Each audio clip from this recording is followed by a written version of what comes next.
Gracias al Centro de Cooperación Hispano-Austriaca por la invitación y también al Grupo Foro Marse por la organización de este evento. Realmente yo creo que es un evento muy oportuno, muy entre comillas de moda. Llevamos hablando de temas laborales durante bastante tiempo, fundamentalmente a partir del año pasado que se empezó a hacer hincapié en políticas relacionadas con el mercado laboral, y yo creo que es también un momento propicio de hacer unas reflexiones sobre lo que yo pretendo en esta tarde, unas reflexiones de tres puntos básicos, ¿no? De dónde venimos en el mercado de trabajo, qué es lo que se ha hecho con la reciente reforma laboral del año 2010 y lo que queda pendiente en algún aspecto de desarrollo de esa reforma, y sobre todo, que a lo mejor puede suscitar más interés, más debate, qué propuestas o qué medidas de futuro podrían adoptarse para que el mercado laboral que tenemos sea un mercado más dinámico, más flexible, al hilo del título del seminario organizado, y en definitiva que sea un mercado laboral para todos los trabajadores y sobre todo y especialmente para los trabajadores que están en el paro actualmente.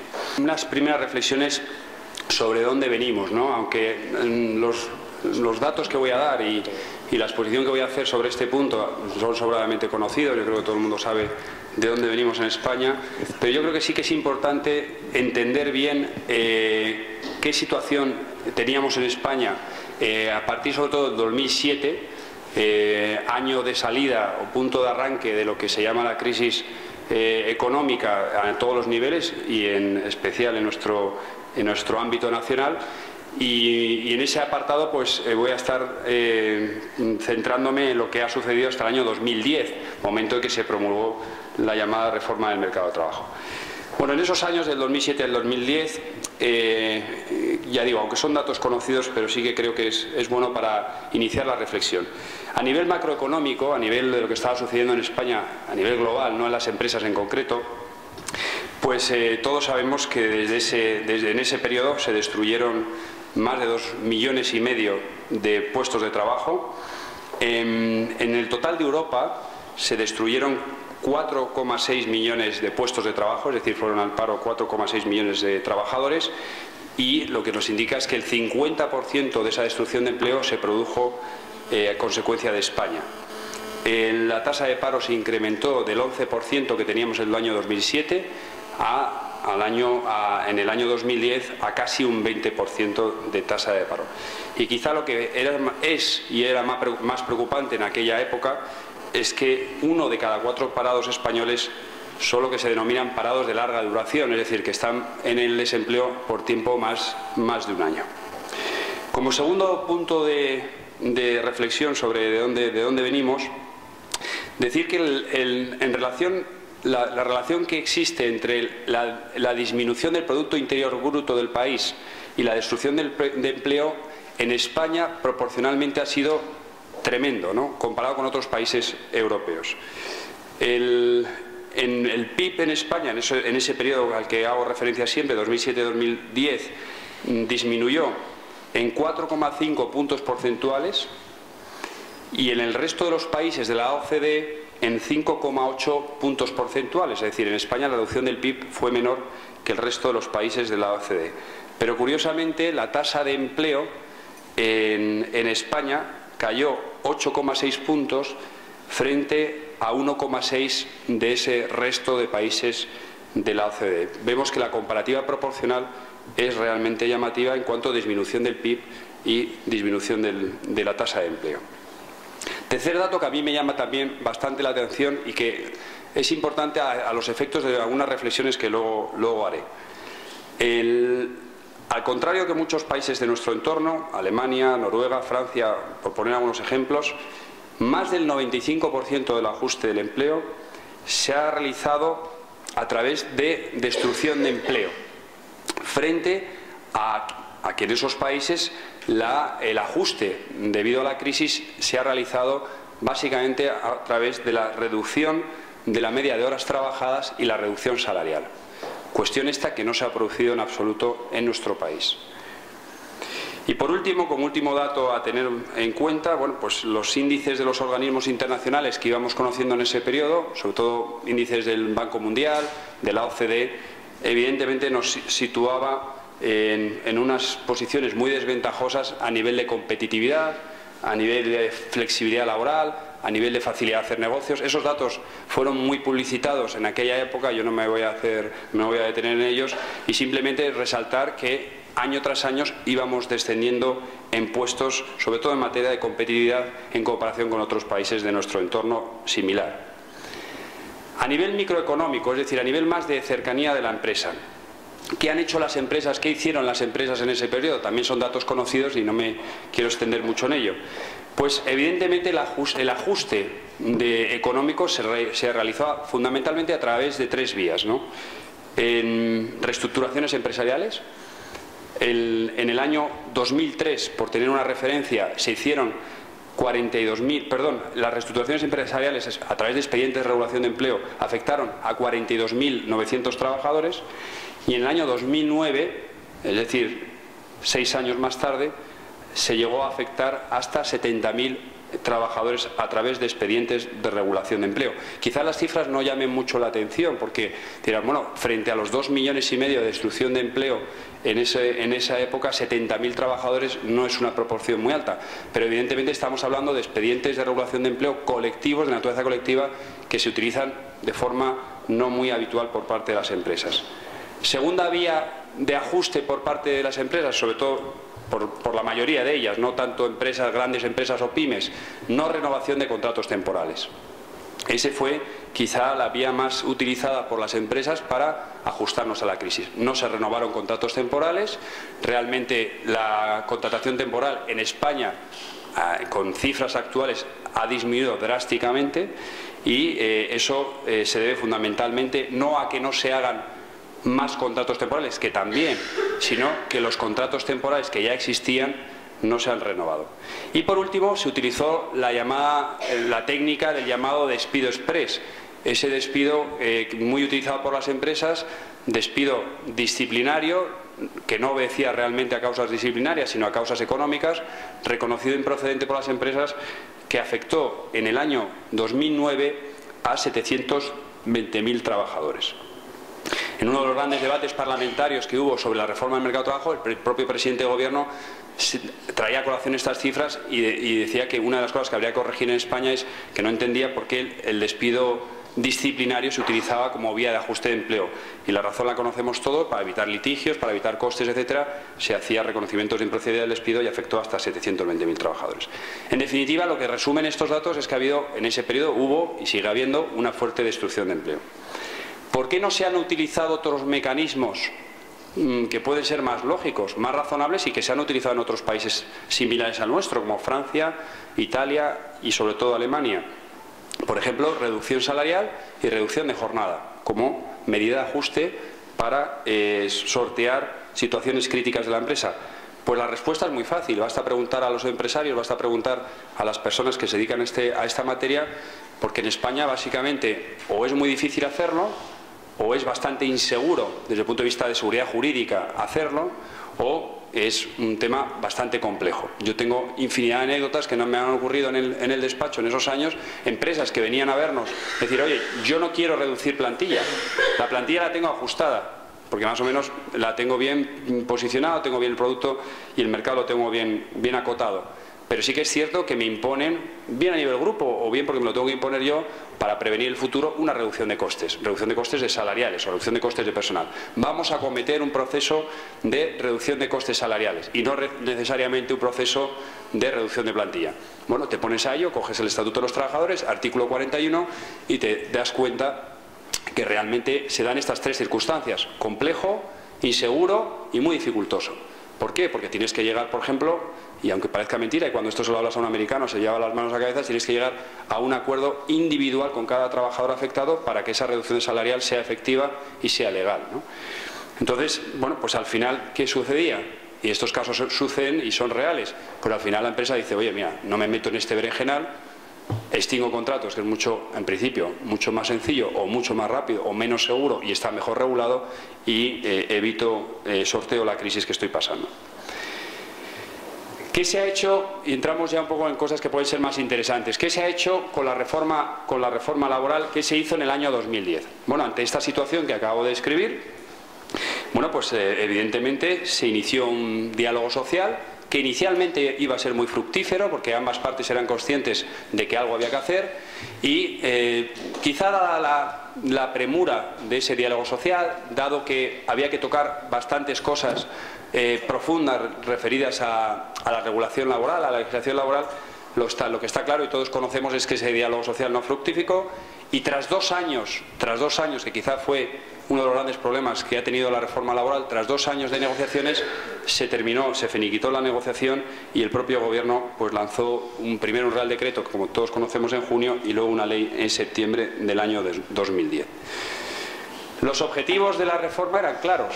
Evidentemente había que intentar capear el temporal, capear la crisis. Dejamos ya a un lado los motivos más ocultos de pues de una cierta presión de lo que llamamos mercados internacionales, una cierta presión del propio país.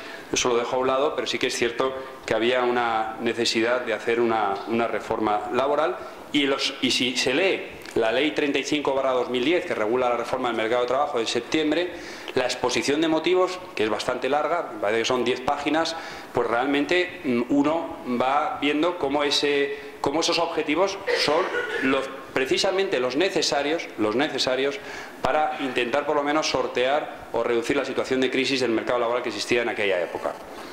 En primer lugar, se hablaba ahí de eliminar la dualidad de la contratación laboral. En segundo lugar, se hablaba de las medidas de flexibilidad interna de las empresas y en tercer lugar, se hablaba de la intermediación laboral. Breves apuntes de los 3 puntos. Eliminar la dualidad de la contratación, de la contratación laboral, la dualidad de contratación temporal, contratación indefinida, a través de 2 caminos. Obstaculizando la posibilidad de hacer contratos temporales, ese es un camino que se eligió y se apostó por él en la reforma laboral, y otro camino fomentando a la vez la contratación indefinida. Que se haya conseguido eso desde septiembre hasta ahora que estamos en marzo, han pasado ya casi 6 meses desde que se promulgó la Ley 35/2010. Bueno, los datos oficiales del propio Ministerio de Trabajo pues no parece que se hayan cumplido esos deseos, esos objetivos de animar a la contratación indefinida y reducir la contratación temporal. Bueno, las empresas evidentemente en situaciones de crisis y de incertidumbre no se animan a contratar y segundo, que yo creo que es uno de los grandes problemas y luego haré alusión también a ello, el gap, la diferencia que hay entre la indemnización de la contratación indefinida, aunque se haya reducido con los 33 días famosos, y la indemnización o el pago, la compensación por fin de contrato temporal sigue siendo muy alto, de 33 días en un caso, de 8 días en otro, aunque haya luego la tabla de progresividad a lo largo de los siguientes años para ir intentando acercar esa diferencia. Y evidentemente entre esa diferencia y en situaciones de crisis y en situaciones de incertidumbre la empresa se plantea mucho hacer un contrato indefinido en estas situaciones. De tal forma que lo que estamos a día de hoy y lo que tenemos a día de hoy, bueno, pues frente a la dualidad contractual que teníamos antes se ha creado iba a llamarlo una trilogía de contratos de trabajo, unos que tienen un cierto blindaje a 45 días, que son los de antes de la Ley 35/2010, otros que tienen una cierta indemnización de 33 días y otros que tienen los contratos temporales que tienen una indemnización a día de hoy de 8 días en caso de terminación del contrato. Medidas de flexibilidad interna.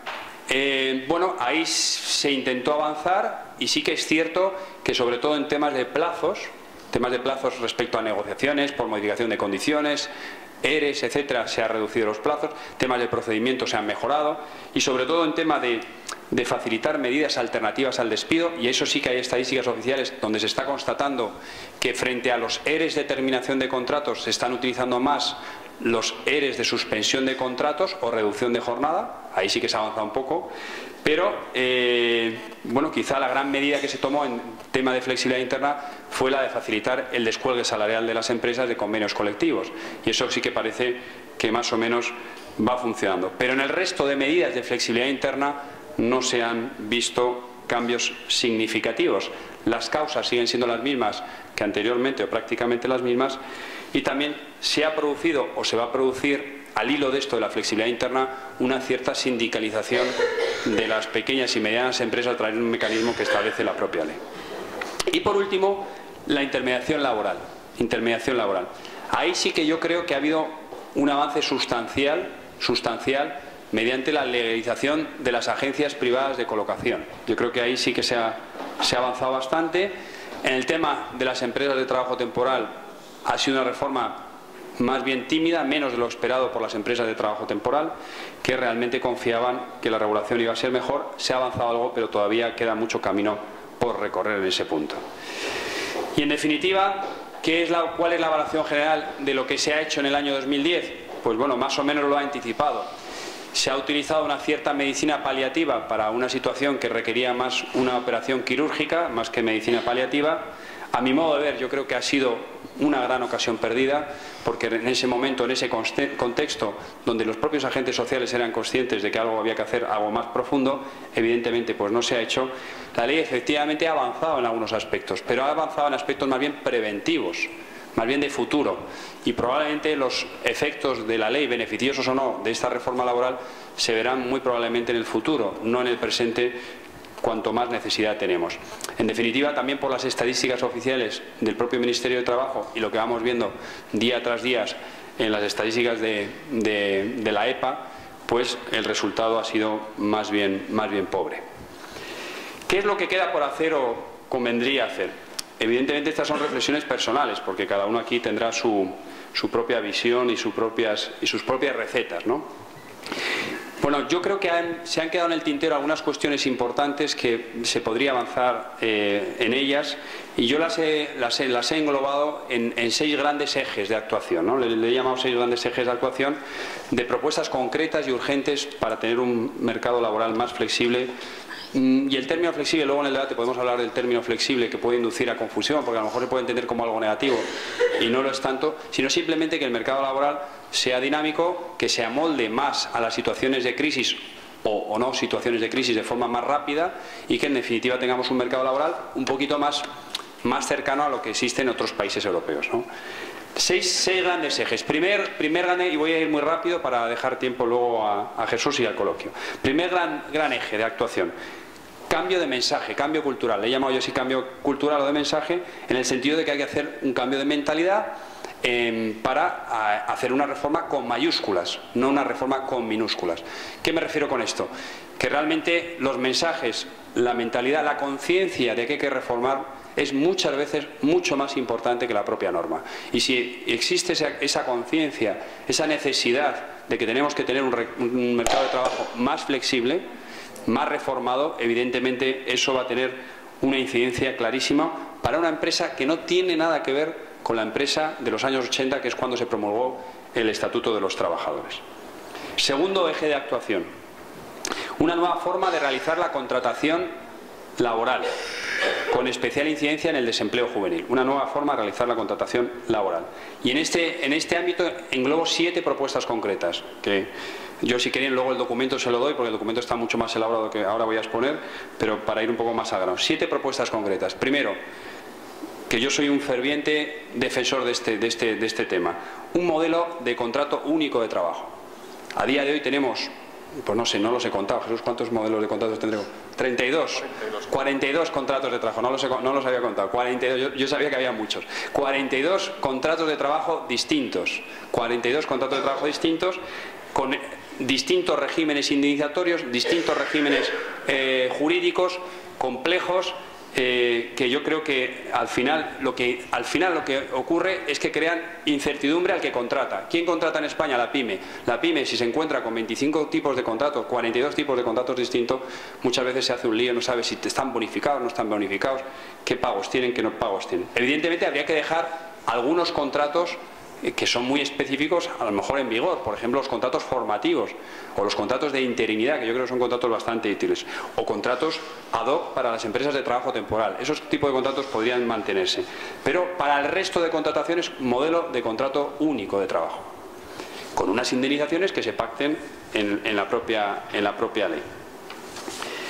Segundo punto respecto a la contratación: fomento claro de la contratación a tiempo parcial, que creo que es un instrumento óptimo, muy deseado por muchos trabajadores. Busca un equilibrio muy bueno entre trabajadores y empresa, muy deseado también por muchas empresas, y realmente hacer un modelo de contratación a tiempo parcial sencillo. Yo me dedico a esto, yo soy abogado, llevo 17 años dedicándome al tema laboral. En los 17 años no he sabido nunca explicar a ninguno de mis clientes, y en las clases donde doy en la universidad, no he sabido explicar el régimen del tiempo parcial. Jesús lo sabrá explicar bien porque es catedrático, sabe más de estas cosas que yo y lo habrá estudiado mejor. Pero realmente yo no soy capaz de entender bien el régimen de contrato a tiempo parcial que existe en nuestro país. Entonces, si no lo entiendo yo, que llevo muchos años dedicados a esto, o a lo mejor yo soy muy torpe, puede ser una causa, o otra causa es que el régimen jurídico es complejo. Entonces, pero también al propio empresario, empresarios que tienen un gran número de trabajadores a tiempo parcial tampoco lo saben explicar bien. Evidentemente ahí habría que flexibilizar el régimen del tiempo parcial, hacer un modelo de contrato a tiempo parcial variable, de horas variables, con unas garantías. Evidentemente no vas a avisar a un trabajador de un día para otro, oye, mañana tienes que venirte aquí una hora y márchate y ya te llamaremos. No, hay que establecer garantías, pero con un modelo variable como existe en otros países europeos. En Italia, por ejemplo, donde hay una regulación laboral similar a la nuestra, existe el que se llama contrato a llamada, que es incluso más agresivo de lo que yo propongo, donde se le llama al trabajador en determinadas circunstancias cuando hace falta para trabajar. Y cuando no hace falta para trabajar, se marcha, se le pagan las horas trabajadas y ya está. Pero bueno, en ese sentido quizás es mucho más agresivo, pero modificar la regulación del contrato a tiempo parcial. Tercer punto, en la contratación. Rebaja de las cotizaciones sociales selectiva. Yo no soy un firme partidario de rebajar totalmente las cotizaciones sociales por el tema que tenemos también de poder tener una repercusión muy fuerte en nuestro sistema de seguridad social. Pero sí selectivamente. Aquellas empresas que creen empleo, evidentemente tienen que ser incentivadas. Y se le podrá también establecer, incluso vía negociación colectiva, una rebaja de las cotizaciones sociales. Quinto punto, ampliación de la duración del periodo de prueba. España es el país de Europa donde el periodo de prueba dura menos. En el resto de Europa el periodo de prueba dura normalmente 6 meses y en algunos países llega hasta 12 meses. Tampoco creo que hay que extender mucho más el periodo de prueba, pero sí que realmente una ampliación mínima de la duración del periodo de prueba creo que sería necesario. Sexto punto, plan de choque contra el desempleo juvenil. Ha habido un intento gubernativo loable un Real Decreto que acaba de salir, donde se trata de promover la contratación de los jóvenes desempleados. ¿Cómo? A través del contrato a tiempo parcial.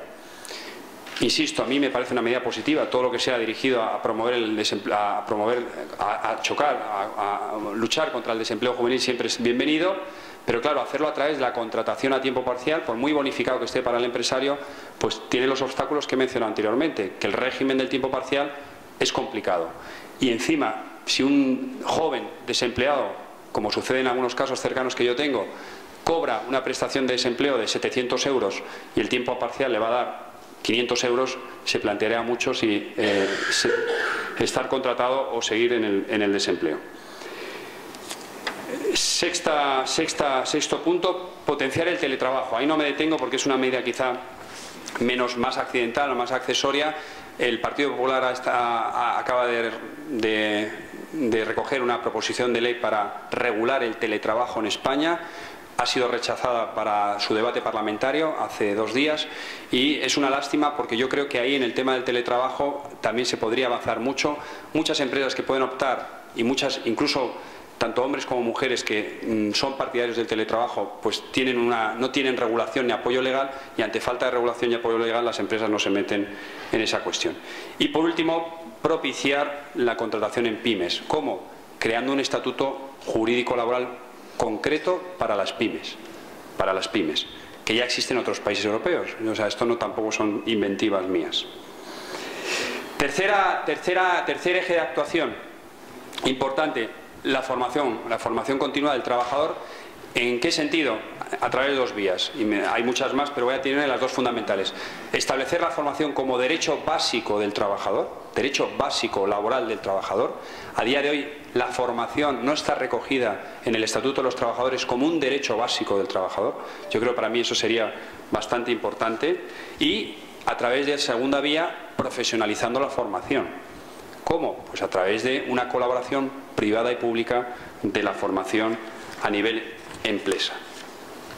Cuarto eje de actuación, que quizás es un poco más complejo técnicamente, seguir avanzando en la flexibilidad interna de las empresas. Seguir avanzando en la flexibilidad interna de las empresas. Ahí hay muchas medidas, no me voy a detener mucho en ello, pero hay dos que para mí parecen absolutamente fundamentales. Una sería facilitar los mecanismos de reducción salarial, es decir, el ejemplo que ponía anteriormente.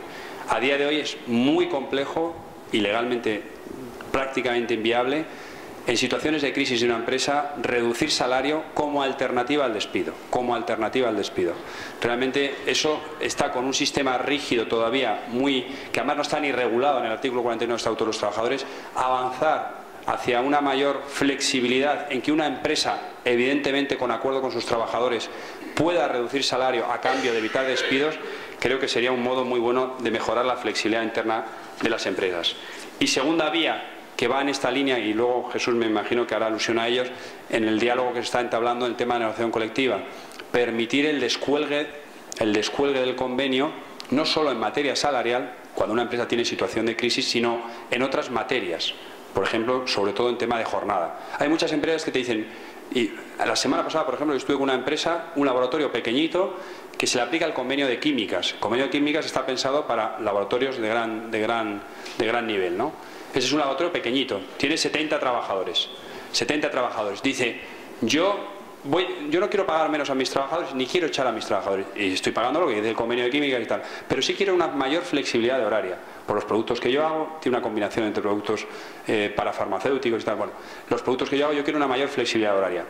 Pero, evidentemente, se me aplica el convenio. A mí me encantaría llegar a un acuerdo con mis trabajadores y decir, oye, yo te voy a pagar lo mismo, pero vamos a llegar a un acuerdo de que me permitas una mayor flexibilidad horaria.